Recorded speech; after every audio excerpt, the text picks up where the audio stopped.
Muito obrigada, Sra. Presidente. Começo por cumprimentar o Dr. Luís Ferro e o Dr. Luís Pinheiro, agradecendo a presença aqui e para não repetir aquilo que já foi, enfim, perguntado e dito antes, só talvez começar por um pressuposto. O pressuposto de onde parto e no qual acredito é que todas as entidades envolvidas nos processos relacionados com medicamentos inovadores estão a trabalhar na melhor das boas vontades e na melhor das intenções, quer do ponto de vista clínico, quer do ponto de vista do regulador. Isto é o meu ponto de partida e acho que deve ser o de todos. Dito isto, as coisas nem sempre correm bem. Pronto. E eu acho que o que interessa aqui perceber é o que é que não corre bem, o que é que são eventuais engulhos no processo que se possam vir a melhorar em benefício dos doentes, que é quem, na verdade, nestas circunstâncias mais desespera e temos que contar com isto nos dias que correm, recorrem a todos os meios, incluindo as redes sociais, criando uma pressão do ponto de vista deles totalmente compreensível e legítima, mas do ponto de vista da pressão sobre o sistema pode levar a decisões menos corretas e a processos menos corretos. Pronto. E é este o entorno no qual nos estamos a movimentar e que se vai adensar nos próximos anos cada vez mais. E, portanto, a minha pergunta é esta. Há uma dimensão desta questão concreta do medicamento do Kaftrio, da fibrose quística, que tem a ver com o regulador e deve ser colocado ao Infarmed e, portanto, não cabe ao Centro Universitário Hospitalar de Lisboa Norte responder. Pronto. Agora, o que sabemos, e podemos estar enganados, mas o que sabemos é que se criou uma onda de pressão mediática com uma doente em concreto, que levou a que o Infarmed produzisse um comunicado no dia 5 de março a dizer que sim, tinha tido informação por parte da doente, estava a articular com o clínico, mas não tinha tido um pedido de autorização de utilização especial por parte do hospital. E depois, no dia 8 de março, afinal, o hospital terá enviado não só este, mas 5 pedidos e teria em avaliação mais 25. E, portanto, a minha pergunta é, o que é que... Enfim, até para ser mais correta, houve algum atraso do ponto de vista do pedido de autorização do hospital ou não houve esse atraso, estava a decorrer o seu procedimento normal e se houve um atraso, o que é que se prendeu a justificação? Teve que ver com a avaliação clínica do conjunto de doentes em causa, se eram ou não elegíveis para este medicamento, ou teve que ver com aquilo que o Dr. Luís Pinheiro aqui falou e eu consigo compreender muito bem, que é verdade que há questões maiores que a questão económica, mas também é preciso perceber como é que isto cai no orçamento do hospital e se ele tem margem ou não tem, e isto eu estou a falar com toda a clareza. E, portanto, o que é que criou aqui alguma dificuldade nesta autorização? E segunda coisa, para ser também muito clara, como se compreende que cada vez vai ser mais frequente questões relacionadas com medicamentos inovadores, sem alternativa terapêutica, com pressão nas redes sociais de doentes aflitos e desesperados e com pressão da indústria, também há que saber dizê-lo, então como é que se deve reorganizar ou não este processo de maneira a que, quer do ponto de vista financeiro, quer do ponto de vista clínico, como digo, acho que há uma parte que cai e impende sobre o Infarmed e depois também podemos discutir, uma vez um medicamento aprovado do ponto de vista terapêutico pela EMA, é legítimo questionar se ainda há trabalho a fazer pela parte do Infarmed ou se esse trabalho pode ser agilizado, mas o ponto é como é que, do ponto de vista sistémico, acham que se deve contribuir para que o medicamento chegue mais depressa aos doentes em causa. Muito obrigada. Obrigado, senhores deputados. Eu, para já, vou apenas responder a algumas questões, sobretudo relacionadas com o enquadramento orçamental. Creio que o Sr. Diretor Clínico vos responderá melhor relativamente ao circuito e ao processo que o Centro Hospitalar de Lisboa Norte utilizou.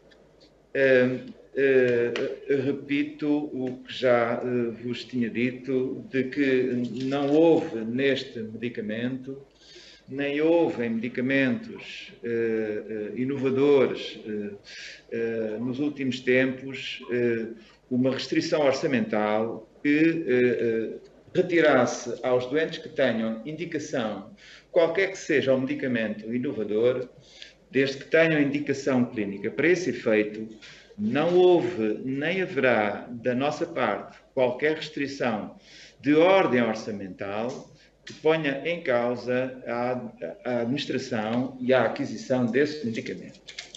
Segundo ponto, naturalmente que a questão orçamental é uma questão importante, não vamos dizer que ela não é importante.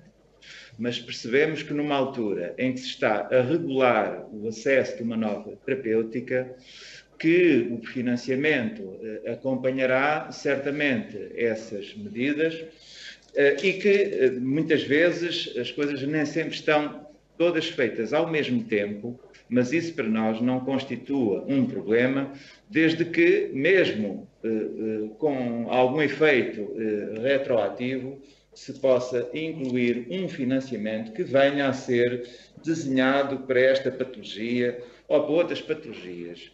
Mas, em síntese, que fique claro que não colocamos a condição do trabalho de financiamento de uma patologia estar completamente terminado para que o acesso do medicamento se faça com todo esse trabalho concluído.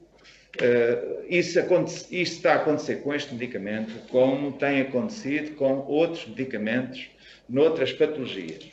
O que entendemos, sim, é naturalmente que patologias que têm uma terapêutica onerosa, efetivamente, as instituições devem ser financiadas por isso, como é lógico.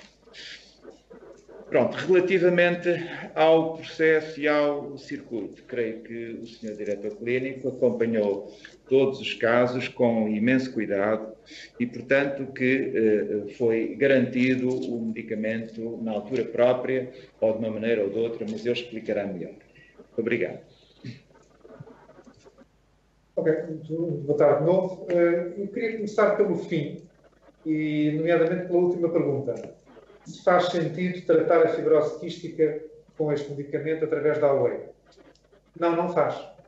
A AOE significa a autorização de utilização especial ou excepcional, dependendo do contexto, e, portanto, como tal, deve ser entendido por todos como a exceção e não como a regra.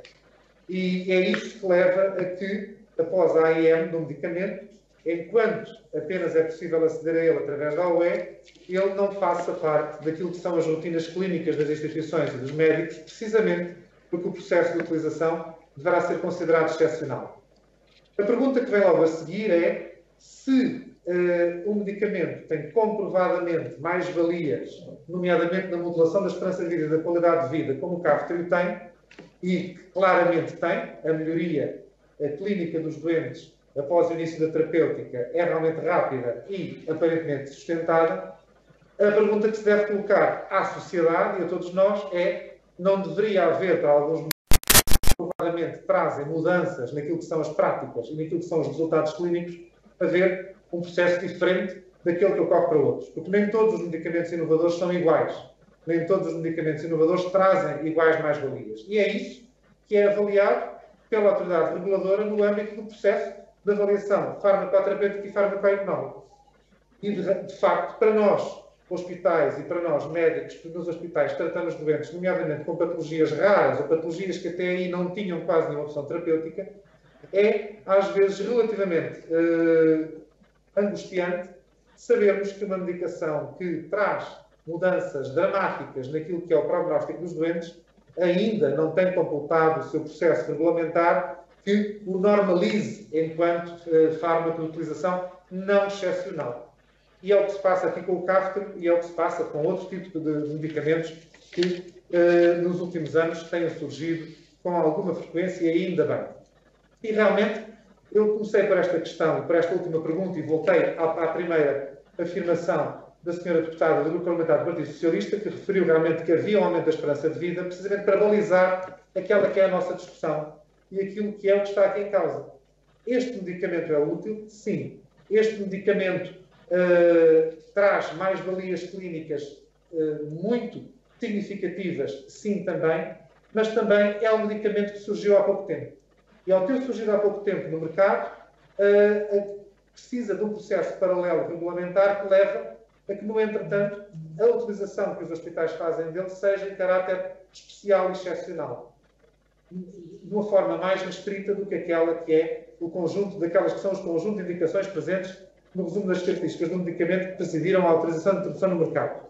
Isso é um paradoxo, porque realmente esse é o tempo que o Sr. Deputado do Bloco de Esquerda referiu, que muitas vezes alguns medicamentos demoram 3, 4, 5 anos até ter completado o seu processo, não da autorização de introdução no mercado, mas de avaliação regulamentar que permita que sejam utilizados fora do contexto excepcional. É realmente tempo demais, é verdade, para esse efeito.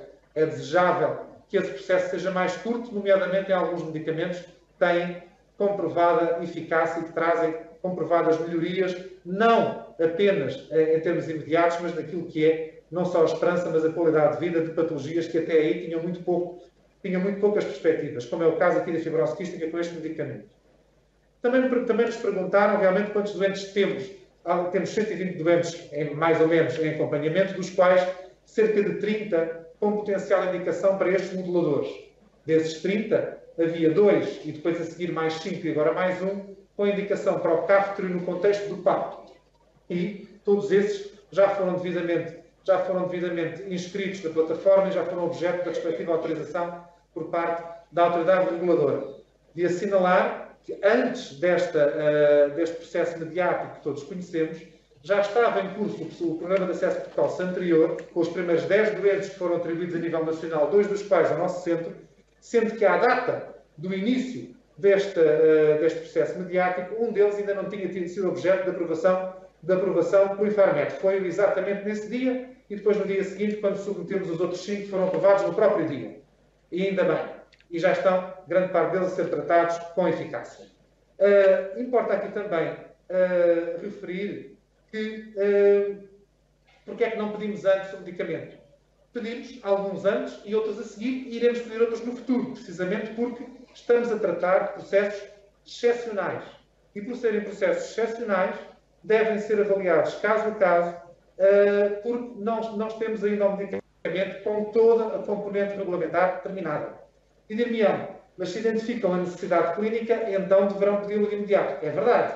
E é isso que vamos fazendo com critério, com avaliação muito, muito ponderada, precisamente porque é estranho estarmos a gerir medicamentos através de autorizações de utilização especial ou excepcional. Se o medicamento é comprovadamente eficaz, então os hospitais não podem, não devem passar a utilizá-lo apenas por via excepcional. Ou então, passamos a ter um novo enquadramento regulamentar que é, surge um medicamento, enquanto não está terminado o seu processo regulamentar, assumimos a AOE como a forma normal, habitual de utilização desse medicamento. Isso contraria um bocadinho aquilo que é a própria designação da AOE. Portanto, é verdade que o Infarmed, quando disse que ainda não tinha recebido nenhum pedido da AOE, é verdade. Mas também é verdade que quer nós, quer os restantes 5 centros do país, já tinham identificado, além dos primeiros 10 doentes incluídos na primeira fase do PAP, pelo menos mais 19 elegíveis para a extensão do programa de acesso precoce. Sendo que a extensão desse programa de acesso precoce apenas ocorreu nesse fim de semana, a seguir à divulgação mediática, e da qual nós apenas tivemos conhecimento posteriormente através da comunicação social. Entretanto, submetemos os pedidos, independentemente de terem ou não terem custos. Porque se mesmo tivessem, naturalmente, iríamos utilizá-los, como temos feito com outros medicamentos. E nesse aspecto, permitam-me dizer, senhores deputados, que o nosso centro hospitalar estará, e eu próprio, enquanto diretor clínico, de consciência totalmente tranquila sobre aquilo que é a utilização de inovação, independentemente do seu custo.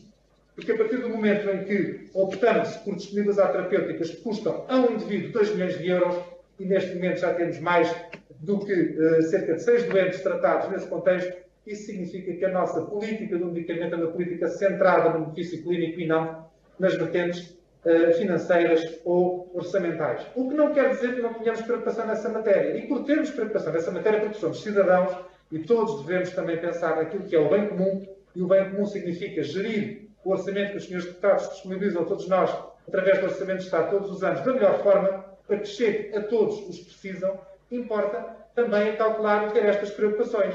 Porque uma coisa é usar um medicamento num contexto como a AOE, em que não há preço regulado, o preço que é praticado é aquele que a empresa farmacêutica entende cobrar. Outra coisa é utilizar um medicamento fora do contexto da AOE, precisamente depois do processo regulamentar estar terminado, em que houve uma negociação que leva a que esse preço se reduza para metade, um terço ou um quarto. E isso é relevante para a sociedade, nomeadamente em patologias como esta, que apesar de ser rara, tem um conjunto relativamente alargado de doentes. Mas não é isso que nos impede.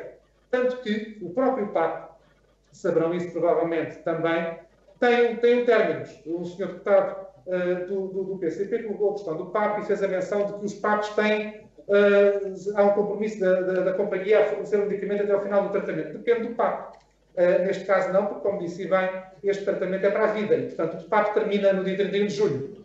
O que significa que, a partir daí, independentemente de estar ou não estar concluído o processo regulamentar de negociação, irá ser utilizado o medicamento para a vida de todos estes doentes, esse é o compromisso que assumimos, ao custo que for praticado pela empresa, cobrado da forma não regulada, e isso, naturalmente, enquanto cidadãos devemos ter essa cautela, enquanto clínicos e responsáveis hospitalares, naturalmente o nosso foco é naquilo que o doente precisa.